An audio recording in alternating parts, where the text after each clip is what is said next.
Tom Kenyon is the lead candidate in the Legislative Council for Family First in the state election on 19 March. How are you, Tom? Very well, thanks, Ricky. How are you feeling this close to election day? Actually pretty good. Yeah, it's been a good campaign. We're happy with the way it's gone, and it's been a really interesting campaign to watch. A completely different perspective for me personally, because I'm not running in a lower house seat this time, running in an upper house seat. So a different way of campaigning and a different perspective on the campaign itself. So when you're campaigning in a lower house seat, you just worry about your seat. But when you're campaigning in the upper house, you're across the whole state. So you watch the larger campaign a lot more closely. It's been good. Yeah, I imagine you've had to comment on some broader issues around the state rather than specific issues in a seat like Newland in a specific suburban geographical area. Correct. Yeah, that's exactly right. And you've got to have a much broader knowledge of what's going on around the state, and for me that means branching out into regional areas a lot more. So that's been good. Now, what's your first on your agenda? If you're successful enough to get elected to the Legislative Council, what's the first thing you plan to introduce or do in there? So the first bill we plan to introduce is a religious freedom bill. So we're just looking to guarantee some of the rights and freedoms that people currently enjoy and have sort of enjoyed without needing to have them codified into law. But at the moment we're seeing, a march of some of these bills that seek to suppress the ability of people of faith to express their faith. And we just want to protect some of those freedoms. So, for instance, the right of faith-based schools to employ teachers of a similar faith, or, the same in faith-based hospitals to be able to employ doctors and nurses and staff of a similar faith and a similar set of values. Those, the state government circulated a year or so ago a draft bill to remove the exemptions that they currently enjoy that allow them to do that. So a religious freedom bill would enshrine those rights in law and protect the rights we currently exist. Now, as someone who's followed politics pretty closely, I understand a party called Family First wants to stand up for religious freedoms, but I guess for families across the state, what about cost of living pressures? Stephen Marshall sought to make a little bit of a political play, writing to Federal Treasurer Frydenberg for some relief on fuel excise. Has Family First got some cost of living initiatives? We think the best thing the government can do to help control cost of living is get on top of government debt and government spending, because if those things get out of control, if the government's borrowing and spending too much, it feeds into the economy and it drives inflation. So it drives up. If you have a government, for instance, on a building spree, when there's already a lot of building activity going on in the economy, you drive up the price of housing, drive up the price of construction, and that feeds through the economy. I mean, some things are really not in a government's control, like oil price. There's very little a government can do about international oil prices, but there are some things that it can do about the way it controls its own budget, and they have an impact on people's lives. And so we would introduce a bill that would limit the amount of government debt to 50% of revenues, government revenues. So at the moment we're heading towards 100% debt that would be 100% of government revenues. We don't think that's sustainable or wise. And so we've legislated a cap that will limit the government to borrowing a maximum of 50% of revenue. I think you've got some history here as a former sports minister, if I've got this right, when it comes to sports vouchers. I remember There was some advocacy from Family First in a previous existence in State Parliament regarding getting some help for families to afford the cost of participating in sport. Stephen Marshall says he's going to increase that, I think, to $200 per annum if they're elected, but that's just catching up with Victoria and New South Wales. Have you got a policy regarding just helping families participate in community recreation and sport? We would support that.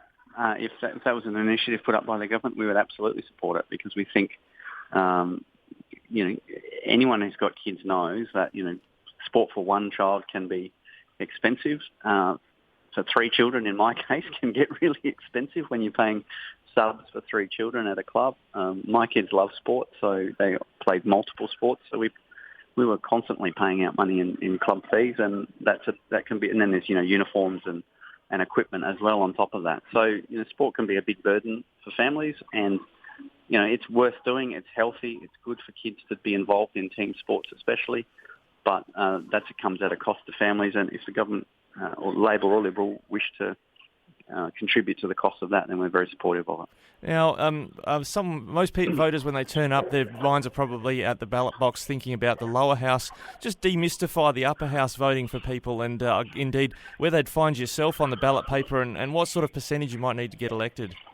Yeah, sure. So the upper house is elected by the whole state. So in the lower house, you have, as you said before, a tight geographical area that is your seat and your constituents, and that's usually about 25,000 people. In the upper house is elected by the whole state all at the same time. And what that means is that when you go in to the polling station, you'll get a green paper, that's for the lower house, and then you get a white ballot paper, which is for the upper house. And you'll see that there's quite a lot of candidates for the upper house, getting close to 50, I think. And there are a couple of ways of voting in the upper house. You can vote above the line, which just names the parties, and box F is Family First. And then you can either put just one in Family First. So you put one in box F for Family First, and then that vote will go to the party.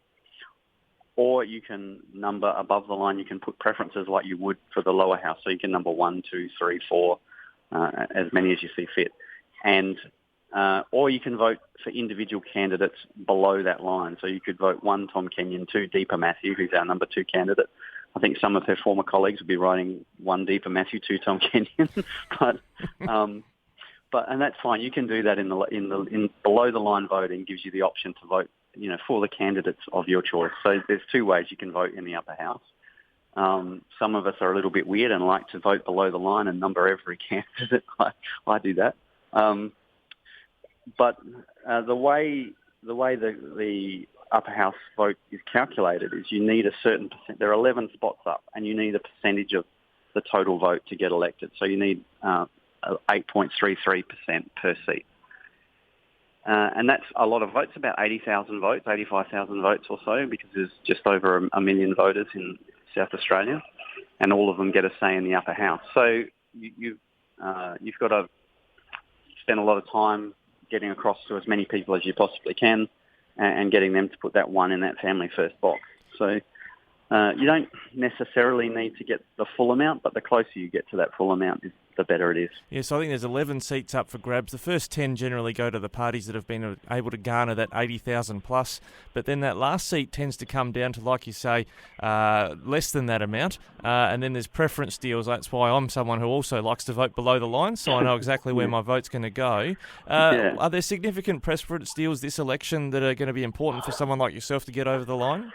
There are preference deals at this election, but they don't have the same force that they used to. So they changed in the last Parliament, 2014 to 2018. They changed the voting procedures in the upper house so that parties can't lodge a how to vote ticket with the Electoral Commission. And what that means is that they changed it to an optional preferential system. We're getting a bit technical now, but what that means is votes exhaust. They just disappear. Once they've reached the end of your numbers on your ballot paper, then it doesn't count anymore. So the preference deals now used to be crucial. So Nick Xenophon, for instance, first got elected with a very small vote. Just from memory, I think it was less than 2%, I think. Yeah, that's less than 2%. But because of preference arrangements and deals that he'd done, those preference flows sort of built his vote up to the point that he got elected. Now that doesn't happen so much. It's almost a last man standing arrangement where you maximise your primary vote as much as you can, and then the people with smaller votes start to drop out of the race, and hopefully you're the last one left. So yeah, what's been got rid of is that situation where, say, if someone voted Family First, their vote's not going to land with the Greens or something because you've done some deal with the Greens to send the votes that way, and vice versa. Correct. It's all going to go based on what you number, however many boxes you number on the ballot paper. Yeah, that's exactly right. And it puts the voter completely in control of where their preferences go. I mean, parties are still making recommendations about that and suggesting that people number above the line in particular in a certain way. And Family First is doing that. If you get a how to vote card, it'll say how to vote Family First in the upper house, and it will say 1 Family First, 2 Family Party, 3 the Nationals, and 4 SA Best. Yep, okay. So you probably won't know, given all that technicality, you probably won't know the result on the night whether you yourself got elected. It might even take weeks, I gather.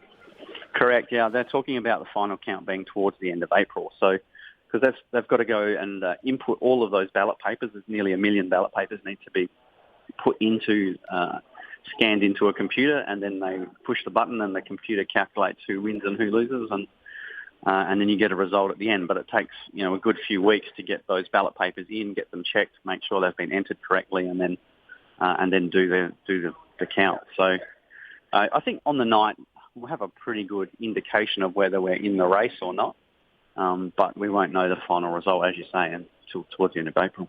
All right, well, Tom Kenyon, all the best for the Saturday, the 19th of March. Some people have voted already, of course, and we'll watch that count with interest. Good on you, Ricky. Thanks so much.